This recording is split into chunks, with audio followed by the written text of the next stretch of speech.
Les voix que j'entends sont bien réelles.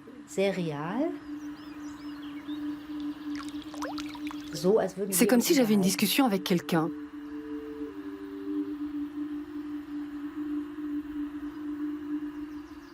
Mon père est mort très jeune. Un jour, il a commencé à me parler. Il m'a dit « Bonjour, je suis ton père », avec cette diction qui lui était toute particulière.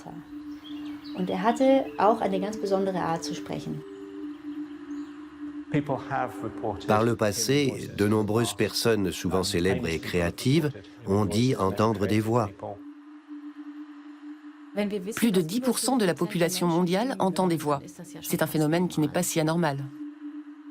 Grâce à des procédés d'imagerie médicale comme celui-ci, on voit que les patients entendent effectivement des voix, même si elles ne proviennent pas du monde extérieur.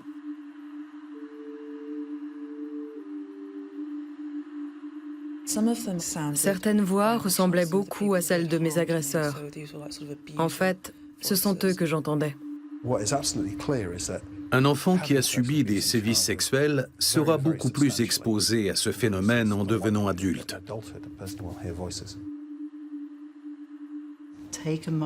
Prenez le temps de devenir cette voix.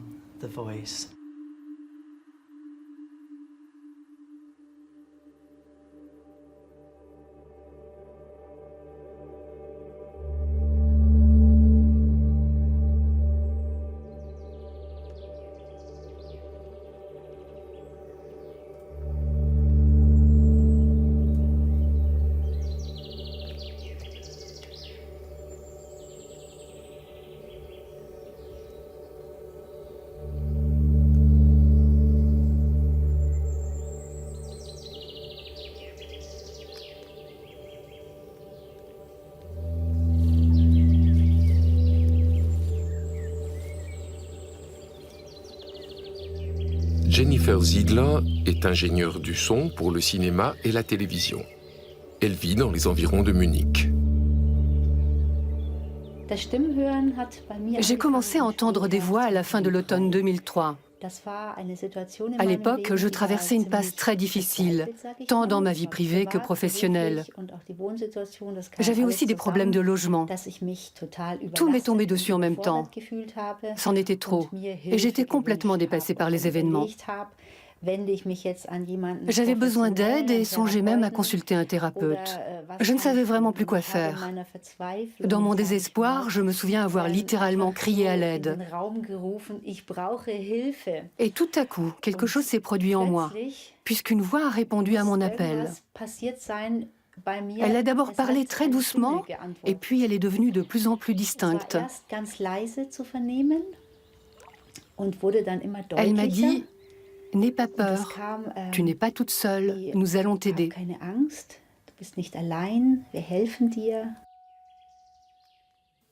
La voix s'est présentée à moi comme étant l'archange Saint-Michel. Je me suis dit, ben voyons. Il est difficile de dire si cette voix était masculine ou féminine. Sa tessiture était relativement moyenne. La voix n'était ni trop aiguë, ni trop grave, mais elle était douce, bienveillante, et elle inspirait confiance. J'avais le sentiment que ce qui était en train de m'arriver était positif. Rolf Fahrenkrog-Petersen est à la tête du réseau allemand des entendeurs de voix. Il y anime des groupes de parole.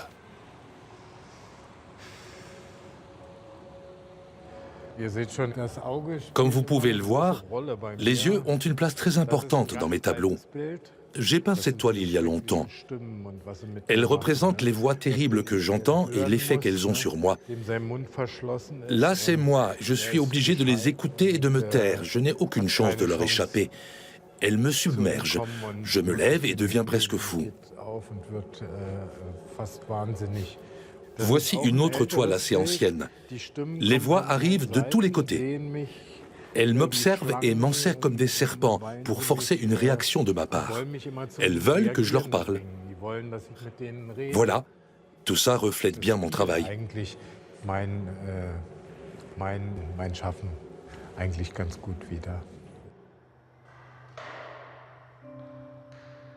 Et Eleanor Langden est psychologue et chercheuse en santé mentale à l'Université de Liverpool.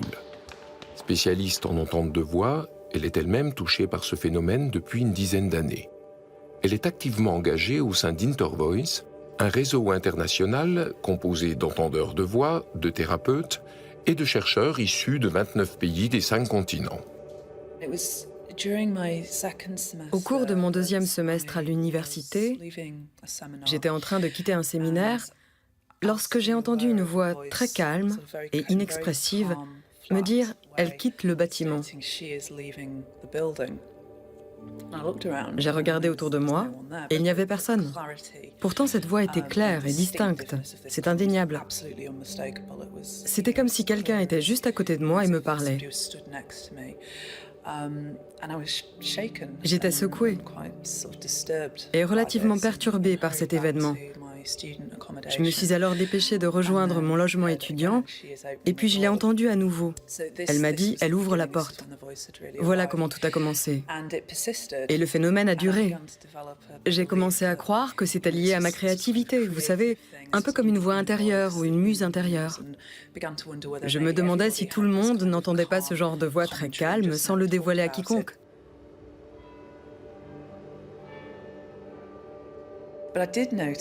J'ai également remarqué très vite qu'en certaines circonstances très spécifiques, la voix montrait une autre facette d'elle-même, particulièrement quand j'étais dans une situation où je ressentais des émotions très fortes qu'il m'était impossible d'exprimer. Et cela m'arrivait souvent parce qu'à l'époque, je faisais toujours semblant et je cachais mes émotions.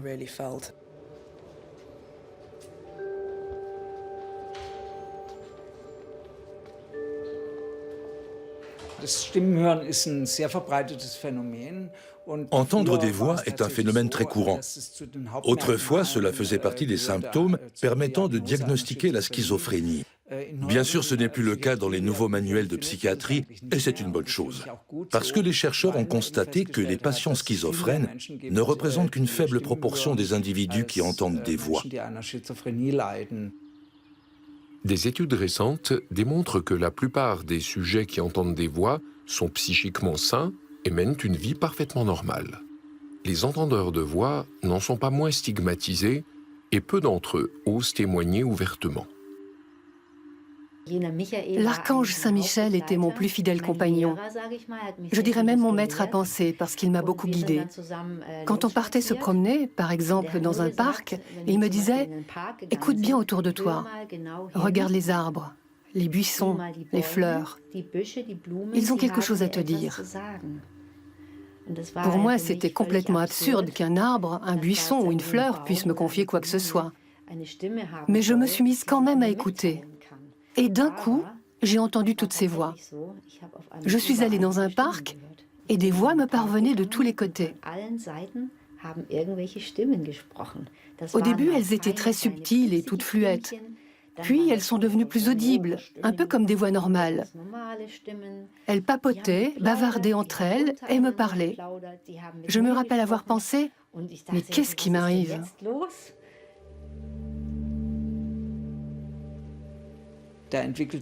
C'est une manifestation fréquente de ce qu'on appelle le gestaltisme, ou psychologie de la forme. Cette théorie préconise qu'au niveau de la perception visuelle, il suffit de fixer quelques instants le ciel ou du papier peint pour voir se dessiner une forme, la plupart du temps un visage. Tout se passe comme si notre cerveau nous prédisposait à structurer la perception des choses instantanément. Par exemple, un animal agressif ou une personne violente. À l'origine, ceux qui n'avaient pas cette prédisposition n'ont pas survécu dans la sélection naturelle. Or, le gestaltisme est aussi transposable à l'ouïe. C'est pour cette raison que les murmures d'une rivière ou le sifflement du vent inspiraient les poètes romantiques qui croyaient entendre la voix du dieu Pan. Dans une perspective gestaltiste, c'est un mécanisme perceptif très banal, mais qui peut aussi s'amplifier et devenir problématique pour les individus concernés. J'ai passé un certain temps à discuter avec cette voix, quand soudain il en est arrivé d'autres. Je pouvais même les distinguer les unes des autres. Elles avaient toutes un timbre différent. Certaines avaient même une autre manière de s'exprimer. Et elles se démarquaient de la voix qui m'avait accompagnée jusque-là. Il serait complètement faux de dire aux individus qui entendent des voix que c'est de la faute de leur inconscient. Il s'agit en quelque sorte d'une introjection ou d'une addition. Et cette addition peut survenir suite à différents éléments. Dans tous les domaines, nous avons généralement tendance à nous opposer à cette perception automatique de sous-systèmes organisés en un tout. Cela est facilement démontrable. Prenons par exemple le domaine visuel. Si je perçois un visage ou une forme, je me dis « ce n'est pas une partie de moi-même ».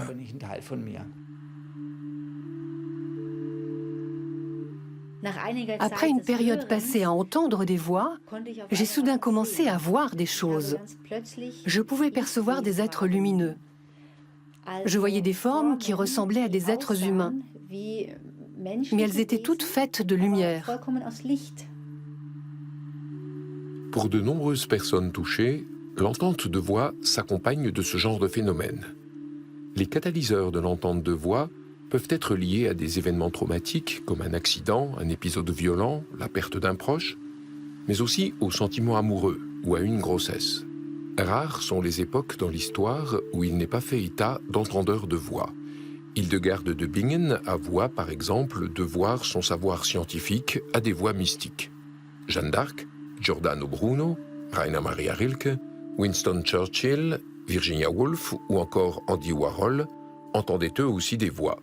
Mais au cours des dernières décennies, l'entente de voix est devenue le symptôme d'un dysfonctionnement cérébral. Les chercheurs tentent aujourd'hui de porter un regard neuf sur ce phénomène ancien. J'ai commencé à étudier l'entente de voix il y a longtemps, quand je pensais encore qu'il s'agissait d'un symptôme propre à la schizophrénie.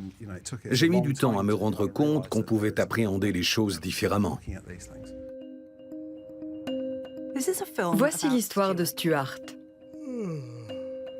Stuart et ses voix.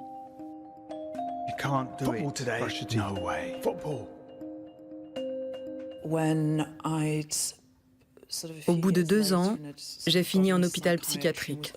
J'étais complètement désespérée. On m'avait diagnostiqué une schizophrénie.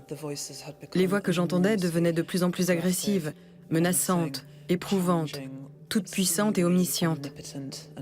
J'étais persuadée qu'elles étaient démoniaques. J'avais même dit à ma mère, « Maman, je n'ai pas besoin d'un psychiatre, j'ai besoin d'un prêtre. »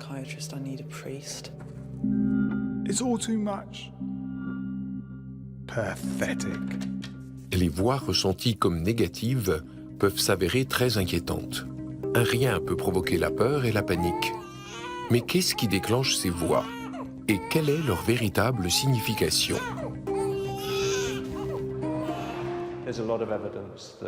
Nous avons établi de nombreuses corrélations entre l'entente de voix et des événements traumatiques, particulièrement des sévices sexuels subis durant l'enfance. Le contenu de ces voix est d'ailleurs très souvent le reflet de ces événements traumatiques. Un individu ayant vécu un traumatisme durant l'enfance sera beaucoup plus exposé à ce risque à l'âge adulte. La théorie de la dissociation permet de mieux comprendre le lien qui existe entre un psychotraumatisme et l'entente de voix. Souvent, les enfants tentent de se dissocier d'un épisode désagréable pour mieux se protéger du traumatisme psychique qu'il est susceptible d'engendrer.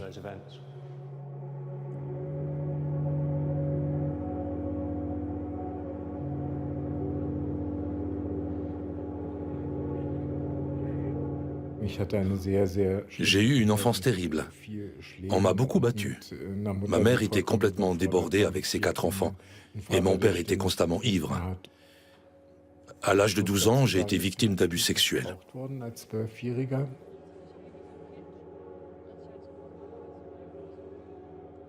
J'ai été alcoolique pendant des années et je vivais dans la rue.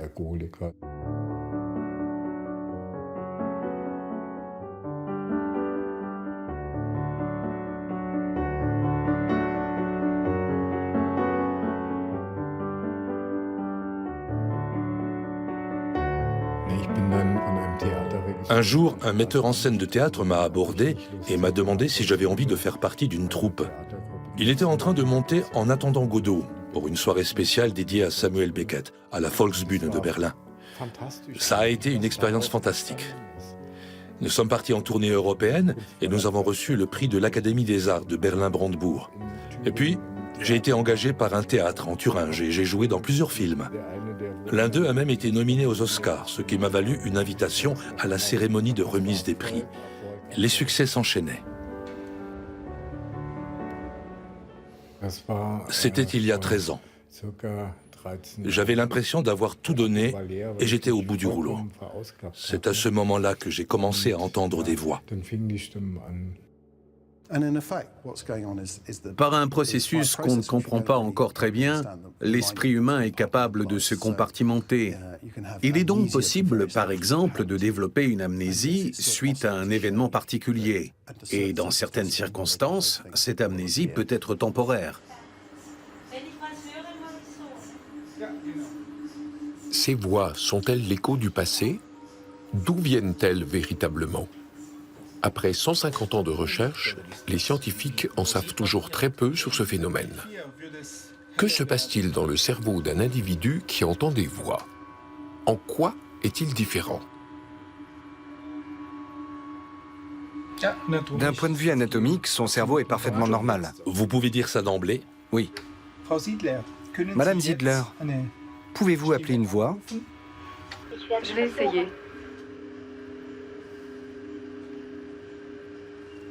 Vous pouvez faire venir uniquement l'archange Saint-Michel ou est-ce que vous entendez d'autres voix en même temps? J'entends plusieurs voix, mais je vais leur demander de le laisser venir tout seul. D'accord. Dans ce cas, on va commencer.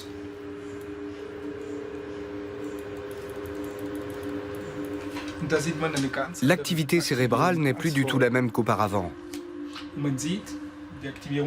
Elle n'est pas du tout symétrique. Vous voyez à droite et à gauche. Oui, à gauche. À gauche pour elle et à droite pour nous. L'activité cérébrale est plus intense dans son hémisphère gauche. À droite pour nous sur cet écran. Cela correspondrait au fait qu'elle entend des voix avec lesquelles elle communique. L'ouïe est traité par les deux hémisphères, mais le langage est traité par l'hémisphère gauche. C'est très clair sur cette image. Cette activité résulterait de sa perception des voix. Tandis que là-devant, cette activité représente la production du langage, qui n'est visible qu'à gauche puisque cette fonction est associée à l'hémisphère gauche. Cette activité est donc corrélée à l'entente de voix, puisque le fait d'entendre provoque une activité sur cet écran.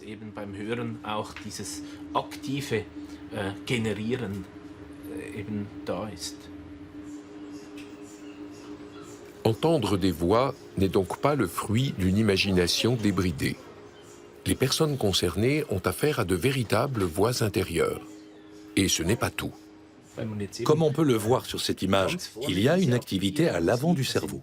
Or, cette partie du lobe frontal est le centre de l'interaction sociale. L'activité cérébrale fonctionne en quelque sorte comme un grand réseau interconnecté. Et c'est cette partie spécifique du réseau qui gère les interactions sociales. Donc, quand vous entendez des voix, il y a clairement une dimension sociale au phénomène, puisque ce n'est pas seulement vous qui parlez. Quand un individu qui n'entend pas de voix se parle à lui-même, il est tout seul, et il n'y a pas d'interaction sociale. On pourrait se demander pourquoi tout le monde n'entend pas des voix. Pourquoi n'avons-nous pas l'impression que nos pensées sont exprimées à haute voix? C'est parce que nous savons qu'il s'agit de notre voix intérieure. Quand nous activons notre appareil phonatoire, le cerveau, s'il fonctionne normalement, nous avertit par un signal. C'est toi et uniquement toi qui es en train de penser ce que tu penses. Nous n'avons pas besoin d'externaliser nos pensées, ni d'envoyer un signal à notre système auditif. Chez les personnes qui entendent des voix, qu'elles souffrent d'une quelconque pathologie ou qu'elles soient en bonne santé, ce mécanisme ne fonctionne pas et le signal ne remonte pas jusqu'au cerveau. Dans cette configuration, la différenciation entre le moi et le non-moi ne peut pas se faire.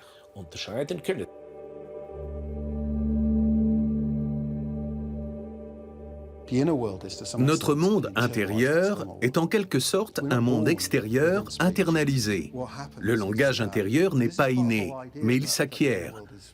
Nous apprenons à parler aux autres avant d'apprendre à nous parler à nous-mêmes.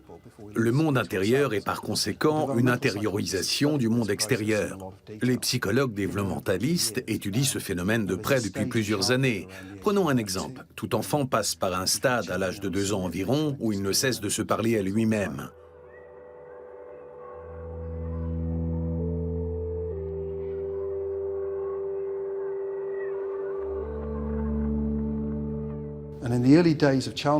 L'un des précurseurs de la psychologie de l'enfant, le Suisse Jean Piaget, pensait que les enfants ne se rendaient pas compte quand personne ne les écoutait. Plus tard, le psychologue soviétique Lev Vygotsky a noté que les enfants ne parlent jamais à personne, ils se parlent à eux-mêmes. Et ce faisant, ils intègrent tout ce processus d'utilisation du langage pour réguler et contrôler leur comportement. Moi aussi, tout au long de la journée, je me dis à moi-même ce qu'il faut que je fasse. On se dit tous ça. Enfin, j'espère, ça me ferait drôle d'être le seul.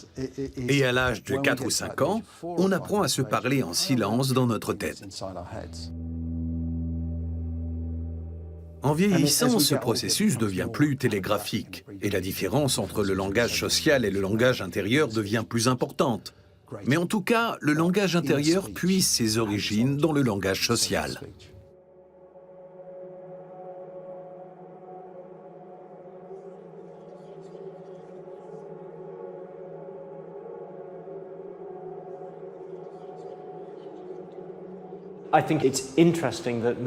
On relève que de nombreuses personnes chamboulées par ce phénomène entendent des voix qui leur donnent des ordres ou des instructions. On peut faire le lien entre toutes les choses négatives et déplaisantes qu'un adulte a pu dire à un enfant et toutes les choses négatives et déplaisantes que les voix peuvent faire subir. C'est logique, bien sûr. De nombreuses personnes ont rapporté que ces voix n'avaient de cesse de leur marteler les propos de leurs anciens agresseurs.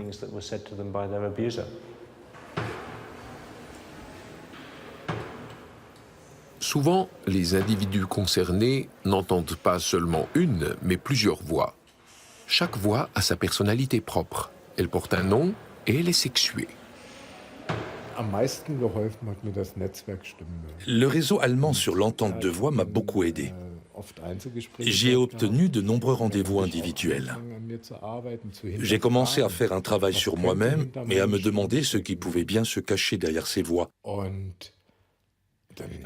Et assez vite, je me suis rendu compte que les voix provoquaient en moi une sensation qui ne m'était pas inconnue. C'était un sentiment familier qui correspondait à la peur que j'éprouvais étant enfant. Grâce à ce travail sur moi-même, il m'est apparu comme une évidence que je connaissais chacune des voix qui me parlaient. Il y avait celle de mes violeurs, celle de mes parents et de mon oncle. C'est fascinant de voir tout ce que cette révélation a pu faire ressurgir.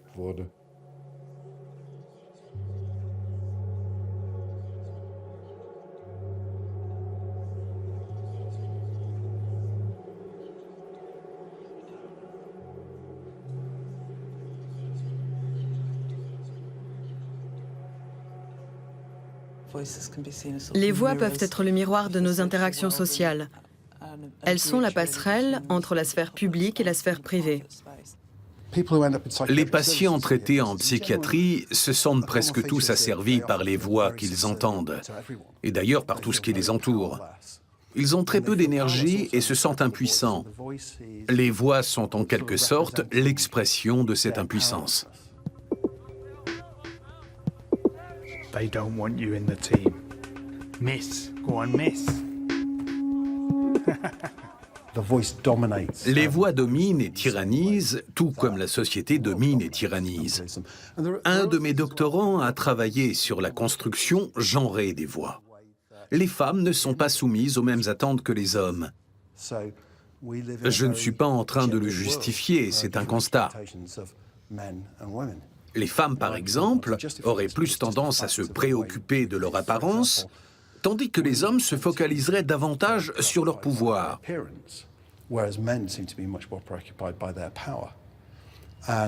À l'heure actuelle, en Grande-Bretagne, il semblerait que les femmes soient beaucoup plus tolérantes à l'égard des relations homosexuelles que les hommes.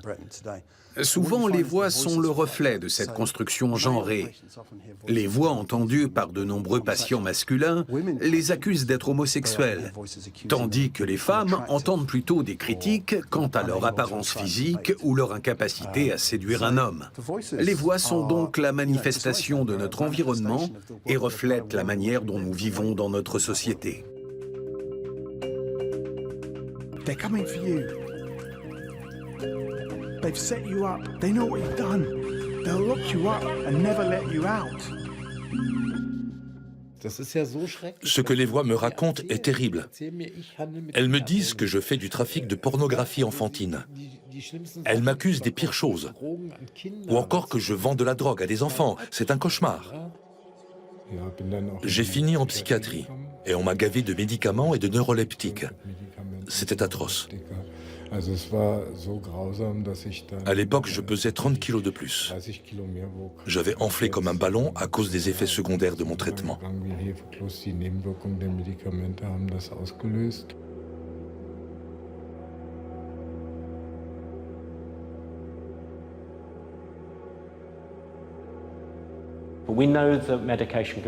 Les médicaments peuvent aider certains patients en grande détresse.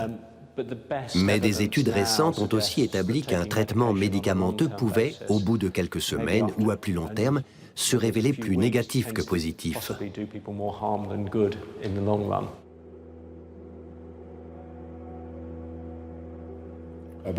Ces médicaments n'avaient aucun effet sur moi. C'était horrible. J'ai dit au docteur que le traitement ne fonctionnait pas, que les voix étaient toujours là et qu'elles continuaient à me pourchasser. Alors ils ont augmenté les doses et ont modifié la préparation des médicaments.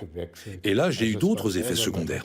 J'étais entré dans un cercle vicieux atroce et je ne pouvais plus en sortir. J'entrais à l'hôpital, j'en ressortais, j'y retournais. Pas moyen de m'en sortir. Si les voix s'avèrent douloureuses ou dangereuses et qu'elles mettent en danger la vie d'un patient, alors les médicaments peuvent être utiles. Par exemple, si une voix ordonne à quelqu'un de sauter du haut d'un immeuble ou si elle vous dit que vous êtes capable de voler, les médicaments peuvent estomper ces voix. Dans certaines circonstances, les voix peuvent même s'arrêter.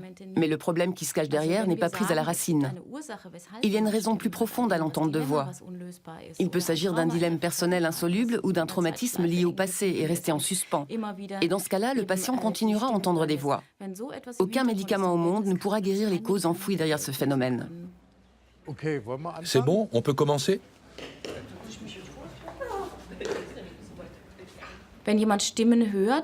La plupart du temps, il y a une raison à l'entente de voix. Il est important qu'un patient parle de ses voix. Dans quel contexte apparaissent-elles? Les voix sont-elles effrayantes ou au contraire rassurantes?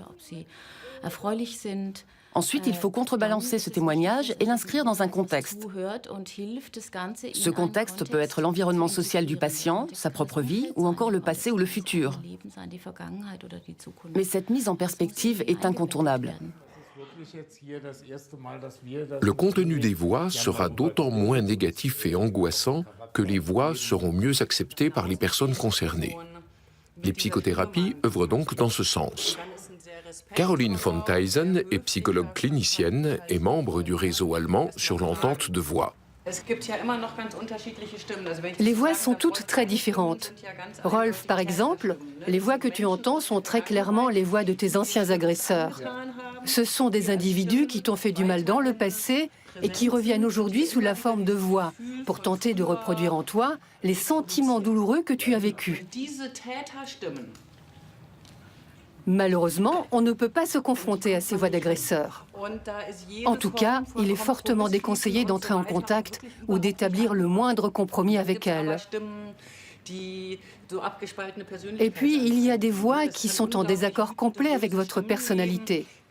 Elles peuvent être colériques ou méchantes, mais elles représentent en réalité notre propre colère.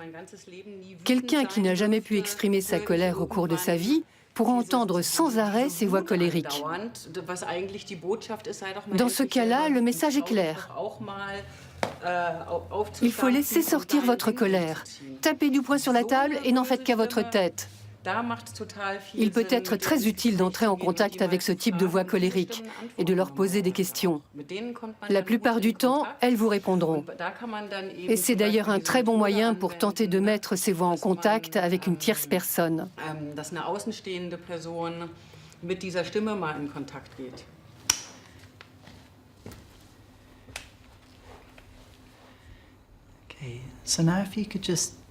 Prenez le temps de devenir cette voix. Ou si vous préférez, essayez de vous connecter à la voix, de devenir sa porte-parole. Connectez-vous à ses émotions, à ses sensations corporelles.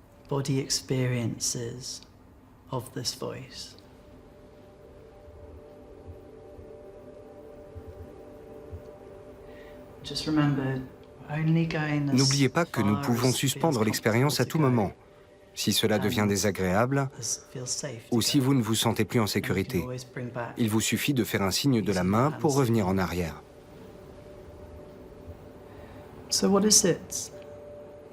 Qu'avez-vous envie de dire en tant que porte-parole de cette voix? Qu'est-ce que cette voix cherche à dire?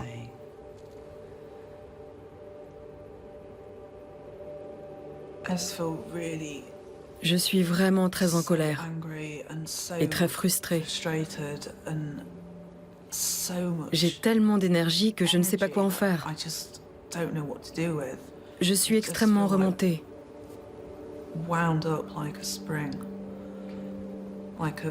J'ai l'impression d'être une cocotte minute à deux doigts d'exploser. Je ne sais pas quoi faire de toute cette énergie négative. Ce sentiment est exténuant. Il n'y a jamais un instant de répit. C'est comme ça en permanence. Est-ce qu'il y a une partie de votre corps où ce sentiment est plus palpable? Non. C'est comme si mon corps tout entier était opprimé par le stress, la colère et la frustration. C'est très désagréable physiquement.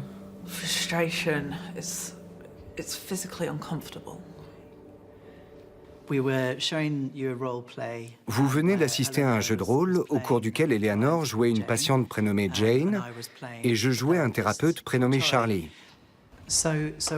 Nous avons demandé à Jane de s'asseoir sur ce qu'on appelle la chaise de la voix pour favoriser l'identification des voix et éveiller en elle une compassion envers ces voix. Ce faisant, Jane a été capable de se connecter à la voix et d'accentuer les émotions déjà très intenses liées à ce phénomène. Nous utilisons des chaises pour aider Jane, alias Eleanor, à faire une distinction entre les voix et elle-même et favoriser cette expérience corporelle. Nous pouvons ainsi mieux comprendre comment son esprit est façonné. Qu'est-ce que vous aimeriez dire à Jane?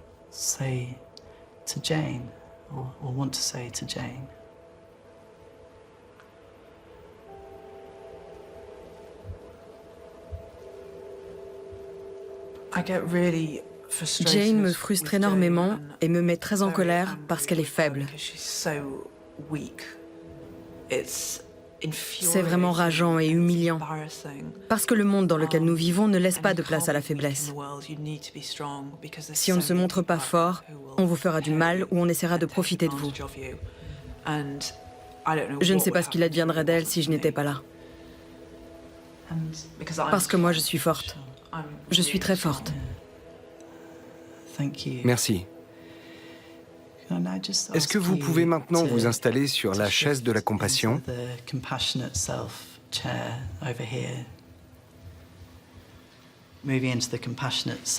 La chaise de la compassion s'appuie sur le même principe. Elle lui permet d'incarner toute une série de motifs liés à la compassion, d'en comprendre les motivations et de favoriser les expériences corporelles liées à ce sentiment. Cette chaise nous aide à initier le dialogue et à compartimenter les émotions.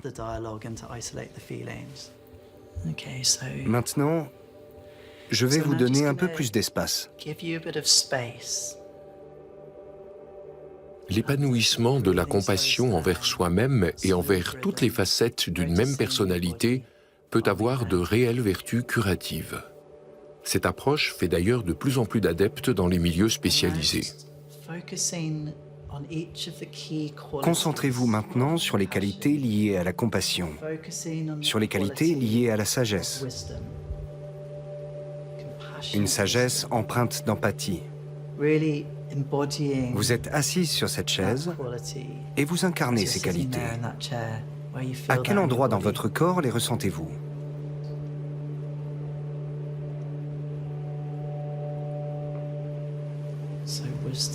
Concentrez-vous sur la sagesse de la souffrance, sur la sagesse de la souffrance de Jane, mais aussi sur la souffrance de l'humanité tout entière.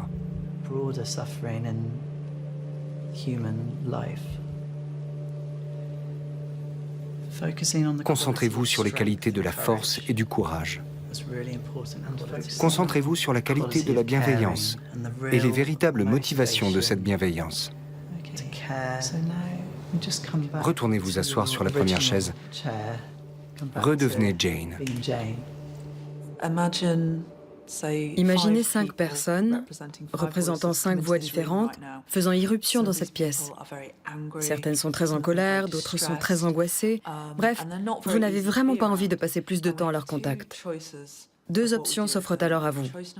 La première, c'est de les enfermer dans une autre pièce et de les ignorer en espérant qu'elles vont se calmer. La deuxième, c'est de s'asseoir avec elles, de leur demander pourquoi elles sont en colère et d'essayer de réconforter celles qui sont très angoissées. Le but est d'instaurer un processus qui donne du sens à cette expérience et de favoriser la compréhension et la compassion pour garantir un cadre sain à cette relation. Parfois, quand ce message a été clairement établi, les voix disparaissent, comme si elles étaient devenues inutiles. Et pour d'autres entendeurs de voix, c'est mon cas également, les voix sont toujours présentes, mais la relation a évolué. L'état actuel de la recherche sur l'entente de voix a fait l'objet d'un film éducatif réalisé en collaboration avec le King's College de Londres, sous la direction de Charlie Heriot Maitland. C'est un domaine de la recherche qui est fascinant, particulièrement en ce moment. La compréhension clinique et conceptuelle de l'entente de voix est en constante évolution depuis 10 ans. Pendant longtemps, on a minimisé le phénomène en le ramenant à un simple symptôme. Qui voudrait faire d'un mal de ventre ou d'une entorse à la cheville des domaines de recherche à part entière. Pour beaucoup de gens, la gageure paraissait trop risquée et bien trop exigeante. Stuart se crée l'image d'un être idéal et compatissant en se concentrant sur chacune de ses qualités compassionnelles. Il essaie d'imaginer ce qui se passerait s'il pénétrait dans cette image et devenait cette personne compatissante. Nous avons rencontré et travaillé avec de nombreux entendeurs de voix, mais aussi avec des personnes souffrant de problèmes d'angoisse. Et ils ont trouvé cette vidéo très utile. Le concept même de compassion est très fréquemment mal compris ou mal exposé. Pour le grand public, ça ne représente très souvent que du blabla un peu confus, ou alors carrément un truc de hippie. Mais en réalité, il s'agit de notre capacité à coopérer avec des expériences très douloureuses. C'est vraiment la chose la plus difficile à faire au monde. Ça requiert énormément de force et de courage. Et c'est pour cette raison que nous avons inséré cette citation à la fin du film. La compassion, c'est le courage de descendre dans la réalité de l'expérience humaine. On ne parle justement pas de s'élever vers le ciel, mais de descendre en profondeur pour explorer la douleur et la réalité liées à ces expériences. Il y a un réel message que nous aimerions transmettre. Il ne s'agit pas de réparer vite fait, bien fait quelque chose qui a été cassé, mais d'être présent et de procurer un certain espace à la personne concernée. La création de cet environnement adéquat, aussi bien sur le plan biologique, psychologique que social, est la condition sine qua non pour effectuer ce travail très douloureux. Vous savez, il est possible d'activer plusieurs processus dans notre corps. On peut par exemple ralentir sa respiration ou réguler son rythme cardiaque. Nos lobes frontaux peuvent aussi fonctionner de manière beaucoup plus efficace. Il y a des principes scientifiques précis qui sous-tendent la thérapie fondée sur la compassion.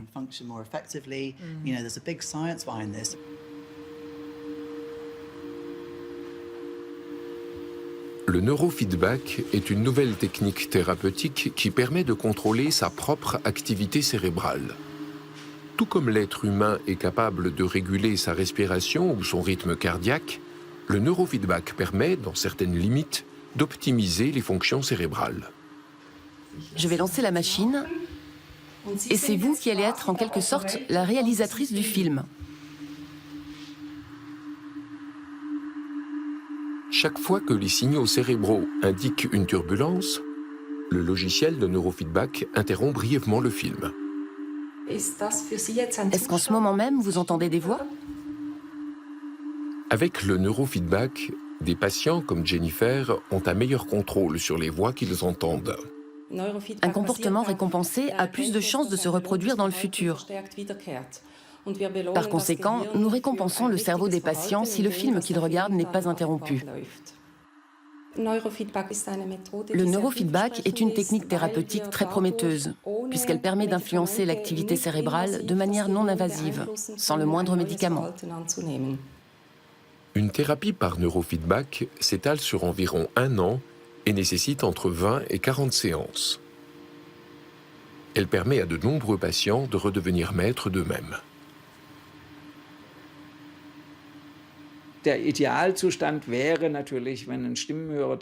Dans l'idéal, un entendeur de voix devrait amener les voix qu'il entend à l'enrichir, à lui donner des conseils, à favoriser sa créativité ou encore à améliorer ses relations sociales.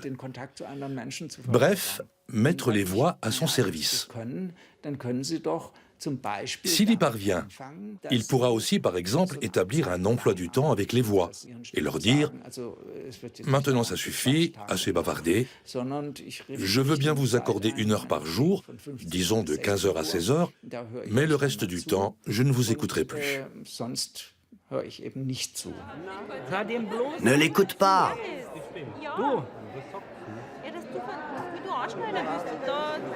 Colle-lui-en une. Pour qualifier l'entente de voix, j'ai recours au terme de parasite psychique. Ce parasite peut être comparé à une personne étrangère à notre inconscient, mais qui agit de manière autonome et qui, si je puis dire, a toute sa tête. Tout d'abord, j'aimerais vous proposer un exercice pour que ceux qui n'entendent pas de voix vivent pendant quelques instants ce qui se passe dans la tête d'un entendeur de voix. Tu ne l'écoutes pas. Écoute-la, merde. Écoute-moi. Elle va te foutre en tôle. Vas-y, frappe-toi. Tu vas t'en coller une, oui? Va te pendre.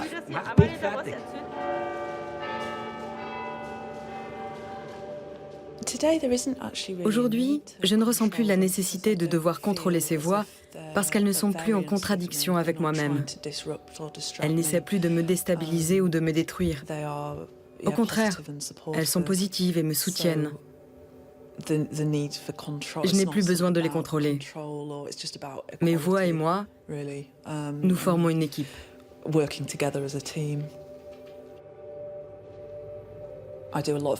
Je suis souvent amenée à m'exprimer en public et quand j'ai un trou de mémoire, les voix me rappellent ce que je devais dire.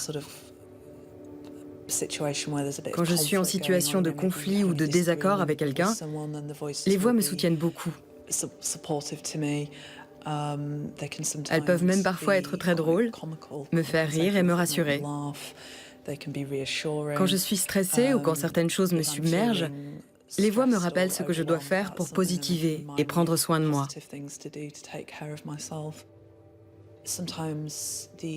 J'entends différentes voix et chacune d'entre elles me parle dans un contexte bien spécifique. Par exemple, quand je fais une conférence sur les maltraitances faites aux enfants, certaines voix seront très angoissées à cause des conséquences possibles de la dénonciation de ces abus. Manifestement, la communication sur ces maltraitances provoque des réactions très complexes. On se dit qu'il ne faut surtout pas en parler, sinon les conséquences seront terribles.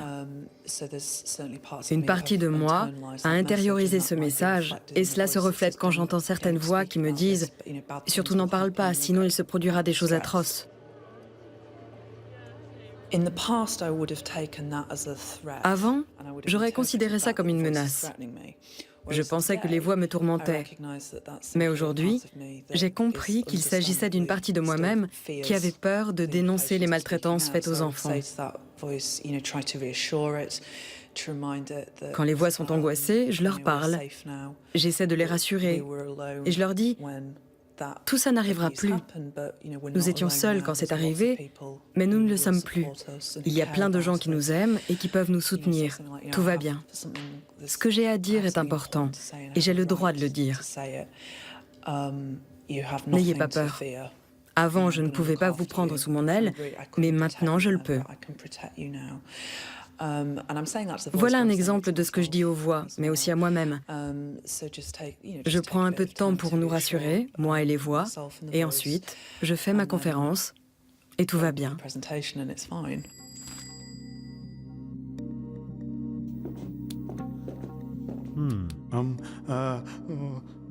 Hey, it's all right. We can manage this. We'll see. Hey.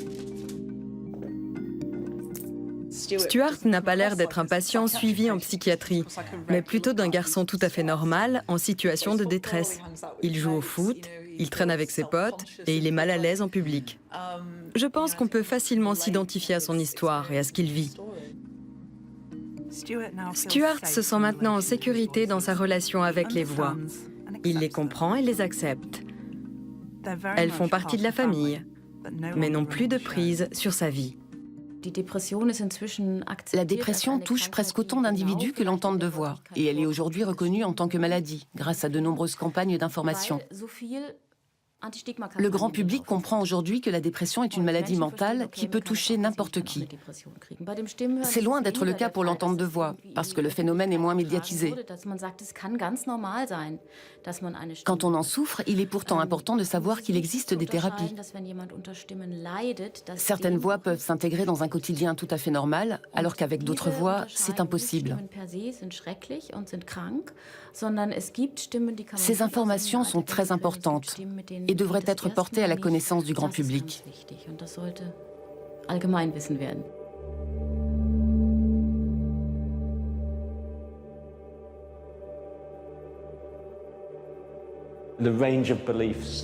Les théories sur l'origine du monde varient fortement selon les individus et les sociétés.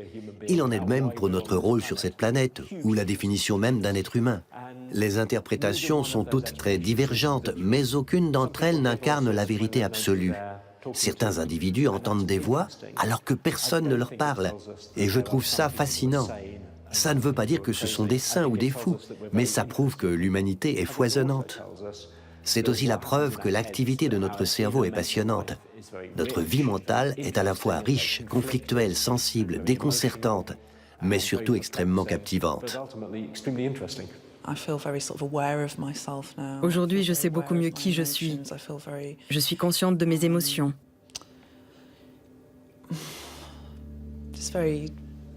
Je suis en harmonie avec moi-même.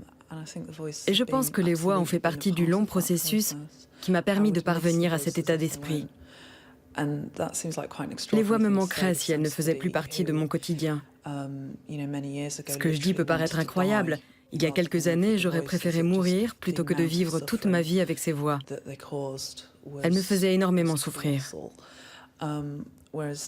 Mais maintenant, je leur accorde une grande importance. Elles sont précieuses et font partie intrinsèque de mon identité.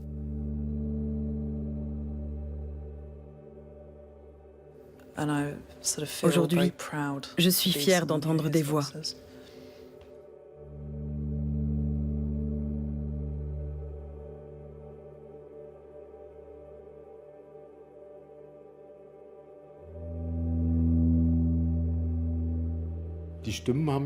Les voix m'ont poussé à analyser les traumatismes de mon enfance. J'ai subi de nombreux chocs psychologiques tout au long de ma vie. J'ai suivi une thérapie pendant 5 ans pour travailler sur ces traumatismes.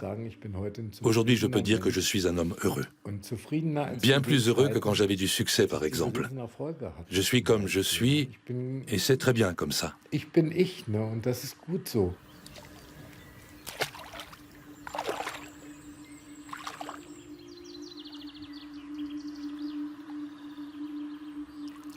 Les groupes de discussion m'ont permis de considérer les choses différemment. Grâce à eux, ma vie est soudain devenue beaucoup plus simple. Aujourd'hui, je suis plus enjouée et plus heureuse, et j'ai adopté une attitude positive. Avec le recul, je peux même dire que les voix m'ont enrichie. Elles ont rendu ma vie plus belle.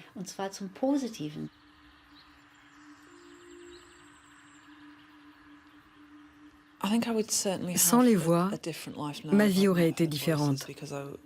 Je n'aurais pas fait une carrière universitaire et je ne me serais pas intéressée à ce sujet. Je n'aurais pas non plus milité pour la santé mentale. Eleanor Longden parle de ses voix publiquement depuis plusieurs années. Une de ses conférences, organisée par la fondation TED, a même été visionnée plus de 3 millions de fois sur Internet. On peut utiliser et transformer ces expériences ou ces tragédies personnelles pour en faire le socle d'une action sociale et politique. Je ne peux pas revenir en arrière et oublier toute l'horreur et la souffrance que j'ai vécue. Mais je peux apprivoiser ce désespoir et le transformer en force positive pour changer le monde.